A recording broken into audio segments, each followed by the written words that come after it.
మామ 2010లో విడుదలైన orange movie మనకందరికీ తెలిసిందే. డిజాస్టర్ అయిన విషయం కూడా అందరికీ తెలిసిందే. బొమ్మరిల్లు భాస్కర్ దీన్ని డైరెక్ట్ చేశాడు మామ. అయితే ఈ చిత్రంలో రామ్ చరణ్, జెనీలియా డిసోజా, షాజాన్ పదంసి హీరో హీరోయిన్లుగా నటించారు మామ. ఈ సినిమా స్టోరీ బాగానే ఉంటుంది, కానీ అప్పటి ప్రేక్షకులు దీన్ని యాక్సెప్ట్ చేయలేకపోయారు. ఇదొక కాంప్లెక్స్ ఫ్యూచరిస్టిక్ కాన్సెప్ట్ తో వచ్చింది. చాలా కాలం తర్వాత ఈ సినిమా ప్రేక్షకులకు బాగా నచ్చడం, అది ఫేవరెట్ గా మారిపోవడం జరిగింది.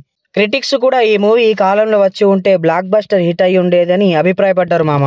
ఆరెంజ్ సినిమా తర్వాత కూడా భాస్కర్ బాగా పెద్దగా హిట్లు సాధించలేకపోయాడు.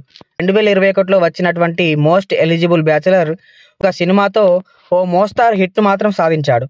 ఇటీవల ఒక ఇంటర్వ్యూలో పాల్గొన్న భాస్కర్ ఆరెంజ్ మూవీ గురించి ఆసక్తికరమైనటువంటి విషయాలను చెప్పాడు.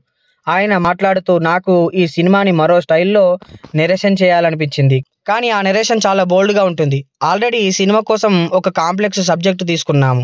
సినిమా నాకు నచ్చిన స్టైల్లో అంటే బోల్డ్గా తీసినట్లయితే అది మరింత కాంప్లెక్స్గా మారిపోయే అవకాశం ఉంది. ప్రేక్షకులకు అది ఎక్కకపోవచ్చు. అప్పటి ప్రేక్షకులు కూడా అలాగే ఉన్నారు కాబట్టి అందుకే సింపుల్ వేలో డైరెక్ట్ చేసుకుంటూ వెళ్ళిపోదామని భావించా, అలాగే సినిమా తీశాను అని తెలిపారు. ఆరెంజ్ మూవీ కోసం భాస్కర్ రాసిన ఆ స్టైల్ ఎలా ఉంటుంది అని చాలా మంది సందేహాలు వ్యక్తం చేస్తున్నారు మామ. అదే స్టైల్లో ఆరెంజ్ 2 మూవీ తీయాలని కోరుకుంటున్నారు. భాస్కర్ ఇప్పటి తరం ప్రేక్షకులకు నచ్చేలాగా రామ్ చరణ్తో ఆరెంజ్ లాంటి సినిమా అందుకుంటే అతనిపై పడిన మచ్చ అనేది పూర్తిగా తుడిచిపెట్టుకోబోతుంది. ఇక ఈ సినిమా ప్రొడ్యూసర్ నాగబాబు గారు కూడా చాలా నష్టపోయారు. దీన్ని సీక్వెన్స్ తీస్తే ఆయన వేరే వాళ్ళతో కలిసైనా దీన్ని ప్రొడ్యూస్ చేయవచ్చు. మంచి హిట్ అయితే మాత్రం కోల్పోయినటువంటి డబ్బులు మాత్రం తిరిగి పొందొచ్చు.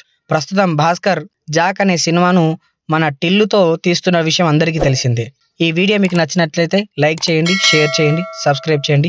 చాలామంది నా వీడియోస్ చూస్తున్నారు మామ, కాకపోతే సబ్స్క్రైబ్ మాత్రం చేయడం లేదు. దయచేసి మీరందరూ సబ్స్క్రైబ్ చేసి బెల్ ఐకాన్ని క్లిక్ చేయండి. నేను మరింత కష్టపడి మంచి మంచి అప్డేట్లు మీ ముందరికి తీసుకొని వస్తాను. జై హింద్.